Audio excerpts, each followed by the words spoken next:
तीन चीजें बताई गई है जो कि देवता के, भगवान के अनुग्रह से प्राप्त होती है। भगवान की कृपा यदि किसी के ऊपर हो तब जाकर के ये तीन वस्तुएं प्राप्त करेगा भैया।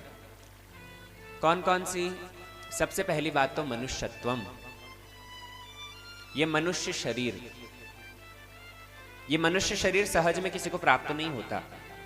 हम बड़े भाग्यवान हैं कि भारत भूमि पर हमारा जन्म है, और भारत भूमि पर जन्म लेने के फल स्वरूप इतना तो हमें बचपन से ही बता दिया जाता है, बचपन से ही पता रहता है कि हम ये शरीर नहीं, हम आत्मा हैं। इस शरीर के भीतर एक आत्मा है जो कि चेतन वस्तु है, भगवान का अंश है। इसी के कारण ही ये शरीर चलायमान है। और ये आत्मा वस्त्र बदलती है, शरीर बदलती है। जैसे हम वस्त्र बदलते हैं वैसे ही आत्मा शरीर बदलती है। 84 लाख योनियां, और इन 84 लाख योनियों में से मानव शरीर कितना? बोले 4 लाख। 4 लाख प्रकार के मानव शरीर, और वो भी भारत भूमि पर। इतना सहज है। मनुष्यत्वम अत्यंत दुर्लभ है। कभी कभी तो मनुष्य शरीर प्राप्त होने के बाद भी मनुष्यत्व नहीं होता। आप देखिएगा 4 पैरों वाले घूमने वाले पशु, उनके अंदर तो मनुष्यत्व है ही नहीं। लेकिन जो 2 पैरों पर भ्रमण करते हैं ना, जिनके सींग नहीं है, पूंछ नहीं है, ऐसे भी 2 पैरों पर भ्रमण करने वाले मनुष्यों में भी मनुष्यत्व नहीं होता। क्यों? क्योंकि मनुष्य शरीर पाकर के भी अगर पशु के समान जीवन यापन किया, आहार, निद्रा, भय, मैथुन इसी में ही लिप्त रहे, शास्त्र ज्ञान को अर्हण नहीं किया, साधु संग नहीं किया, भगवान की कथा नहीं सुनी, तो ये मनुष्यत्व का प्रमाण नहीं दिया, मनुष्यत्व का अभाव रहा। इसीलिए ये मनुष्यत्व अत्यंत दुर्लभ है। मनुष्य शरीर प्राप्त हो जाने से ज्यादा जरूरी है मनुष्यत्व प्राप्त होना।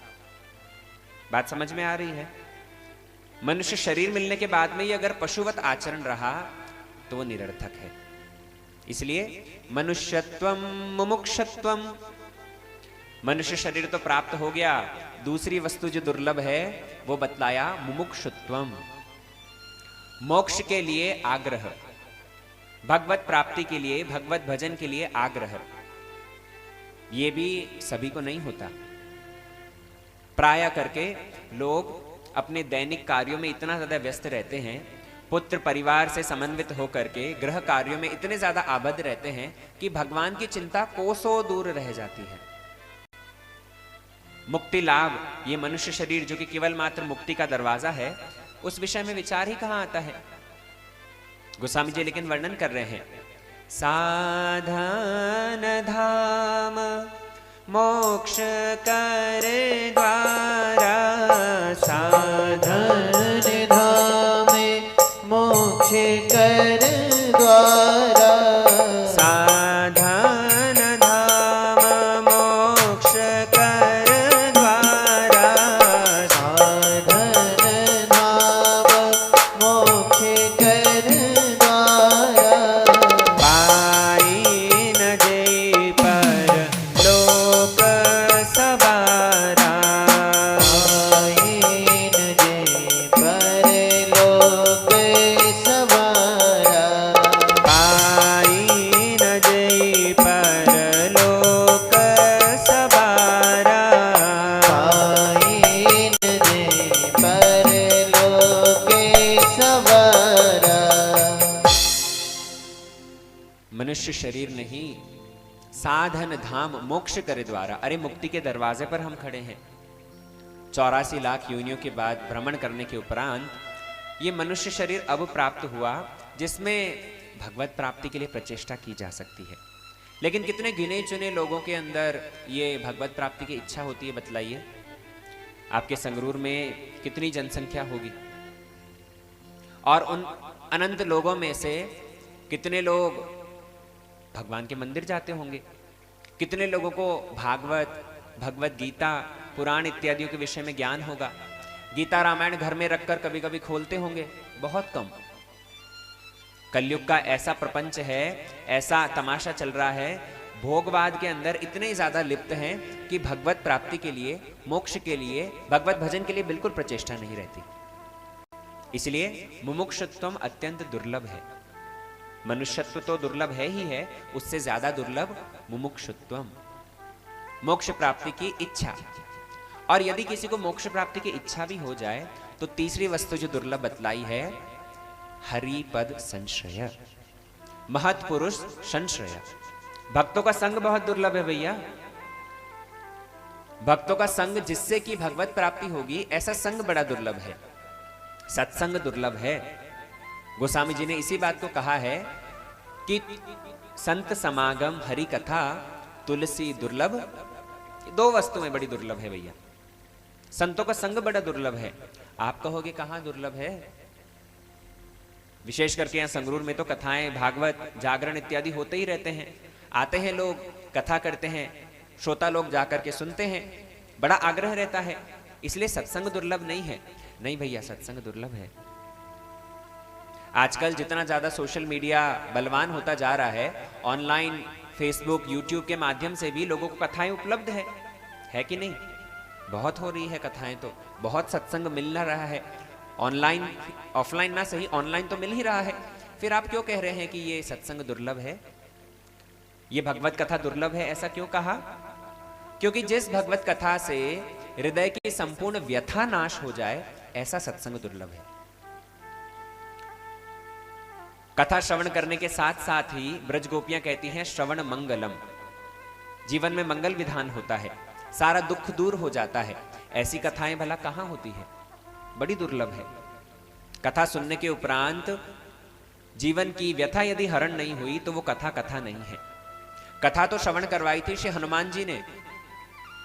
मां जानकी का अन्वेषण करने के लिए जिस समय गए हैं समुद्र लांघ करके लंकापुरी में, सब और खोज खोज करके अंततः पहुंचे अशोक वाटिका में। और अशोक वाटिका में मां जानकी को शशोक देखा। राम जी का स्मरण करते हुए, राम जी का चिंतन करते हुए, नयनों को मूंद करके नीचे की ओर अपने पैरों को झांकती हुई जानकी जी क्रंदन कर रही थी। राम जी का स्मरण में दुखी थी। हनुमान जी सोचने लगे मां दुखी है, इनका दुख कैसे दूर किया जाए? बोले भगवान की कथा गान करनी चाहिए। और कथा जो वक्ता होते हैं, वक्ता का स्थान ऊपर होता है, श्रोता का नीचे होता है। मां जानकी वृक्ष के नीचे थी तो हनुमान जी चढ़ गए तरुपल्लवों के ऊपर, वृक्ष के ऊपर चढ़ करके, और वहीं से ही भगवान का गुणगान करने लग गए। रामचंद्र गुण वरने लागा, रामचंद्र गुण वरने लागा, रामचंद्र गुण वरने लागा, रामचंद्र गुण वरने लागा। सुनत ही सीता कर दुख भागा, सुनत ही सीता करे दुख भागा। रामचंद्र जी के गुणगणों को श्रवण करने मात्र से ही सीता जी का दुख दूरीभूत हो गया। मां जानकी के मन में ऐसा आनंद होने लगा, ऐसा उल्लास भर गया। मन ही मन विचार कर रही हैं कि मुझे मेरे इतना आनंद कैसे हो रहा है, ये भगवान के गुणों का गान कौन कर रहा है? इतना सुंदर रूप में राम जी के गुणों को गान करने वाला कौन है ये? और जो इतना सुंदर रूप में कथा गान कर रहा है, वो स्वयं कितना सुंदर होगा। मां जानकी जब मनी मन ऐसा विचार करने लगी, हनुमान जी तरुपल्लवों से गान करते करते सोच रहे हैं कि कथा तो बहुत सुंदर है, लेकिन कथा गान करने वाला बंदर है, सुंदर नहीं। हनुमान जी ने तत्क्षण नीचे आकर के और मां जानकी को अपना परिचय देकर के प्रणाम किया है। इसलिए ऐसी कथाएं तो बड़ी दुर्लभ है जिसको श्रवण करके जीवन की व्यथा दूर हो जाए। सत्संग बहुत उपलब्ध है, लेकिन सत्संग जिससे कि जीवन की व्यथा दूर हो जाए, कल्मशों का नाश हो, ऐसी सत्संग, ऐसी कथा दुर्लभ बतलाई। ऐसे संतों का संग जो सब समय भगवत भजन में रत रहते हो और अपने अनुगत जनों को भी भगवत भजन में नियुक्त करते हो, ऐसे लोगों का अभाव है।